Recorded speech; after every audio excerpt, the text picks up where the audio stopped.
अक्सर ही हम कहीं आने जाने के लिए ट्रेन को प्रेफर करते हैं, पर शुक्रवार की शाम को उड़ीसा के बालासोर में एक बड़ा ट्रेन हादसा हो गया। यहाँ बहनागा रेलवे स्टेशन के पास 3 ट्रेन आपस में टकरा गए, जिसमें 2 पैसेंजर ट्रेन थी और एक मालगाड़ी। रेलवे अधिकारी के अनुसार हावड़ा से चेन्नई जा रही train number 12841 Coromandel express Bahanaga railway station के पास लूप लाइन में खड़ी मालगाड़ी से टकराकर पटरी से उतर गई और कुछ डिब्बे बगल वाली ट्रैक में आ गिरे।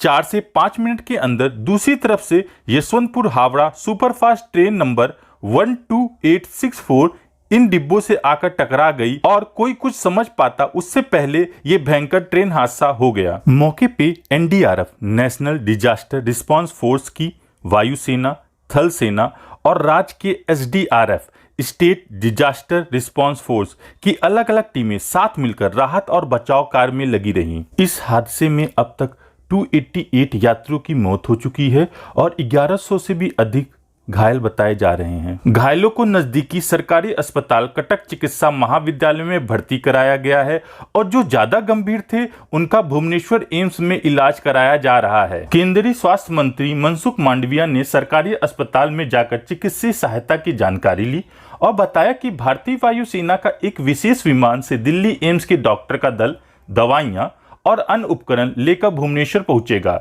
घायलों का हर संभव बेहतर इलाज किया जाएगा। घटना की जानकारी मिलते ही शिक्षा मंत्री धर्मेंद्र प्रधान और रेल मंत्री अश्विनी वैष्णव घटना स्थल पर पहुंच के हादसे का कारण जाना तथा राहत और बचाव कार्य का जायजा लिया। ओडिशा के मुख्यमंत्री नवीन पटनायक ने एक दिन का राजकीय शोक का आदेश दिया और साथ ही अस्पताल में जाकर घायलों का हाल चाल लिया। रेलवे ने हादसे के पीड़ितों के लिए मुआवजा का ऐलान किया है, जिसके अनुसार मृतकों के परिजनों को 10-10 लाख रुपए का मुआवजा दिया जाएगा, जबकि घायलों को 2-2 लाख रुपए तथा मामूली रूप से घायलों को 50-50 हजार रुपए दिए जाएंगे। वहीं प्रधानमंत्री नरेंद्र मोदी ने हादसे पर दुख जताया है और साथ ही PNRF, prime minister's national relief fund से हादसे में जान गंवाने वाले लोगों के परिजनों को 2-2 लाख रुपए तथा घायलों के लिए 50-50 हजार रुपए दिए जाने की घोषणा की है। रेलवे ने यात्रियों के परिजनों की मदद और जानकारी देने के लिए अलग अलग हेल्पलाइन नंबर जारी किया है।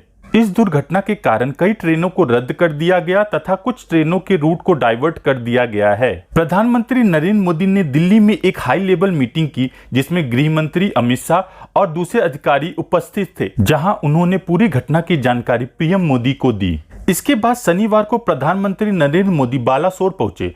वहां घटनास्थल का निरीक्षण करके राहत कार्य का जायजा लिया। उसके बाद अस्पताल में पहुंच के घायलों का हालचाल जाना। वहां पर पत्रकारों से बात करते समय पीएम मोदी ने कहा कि जो भी दोषी पाया जाएगा उसके ऊपर सख्त से सख्त कार्रवाई होगी, किसी को बख्शा नहीं जाएगा। इस बीच एलआईसी अध्यक्ष ओडिशा ट्रेन एक्सीडेंट के पीड़ितों को कई रियायत देने की घोषणा की है। इस बीच कई सारे विपक्षी नेता भी घटनास्थल पर पहुंचे और अस्पताल में जाकर घायलों का हालचाल भी लिया। कुछ राज्य सरकार जैसे पश्चिम बंगाल, कर्नाटका, उड़ीसा ने अपने राज्य के पीड़ितों को मुआवजा के रूप में देने के लिए 4 से 5 लाख रुपए का ऐलान किया है। रेल मंत्री अश्विनी वैष्णव ने कहा कि जांच के लिए एक हाई लेवल कमेटी बनाई गई है, जो अपनी रिपोर्ट जल्द से जल्द हमें देगी। पर शुरुआती जांच में यह पता चला है कि हादसे का कारण इलेक्ट्रॉनिक इंटरलॉकिंग सिस्टम में बदलाव था। रात भर घटनास्थल पर रेलवे मंत्री मौजूद रहे और बोगियों को हटाने का कार्य, राहत बचाव कार्य तथा ट्रैक ठीक करने का काम पर जोर देते हुए उनकी निगरानी करते रहे। रेलवे अधिकारियों ने बताया कि बुधवार तक इस रूट पर ट्रेन की आवाजाही सामान्य हो जाएगी। कई लोगों का मानना है कि कवच सिस्टम होता तो ये ट्रेन एक्सीडेंट नहीं होता, पर रेल मंत्री ने कहा कि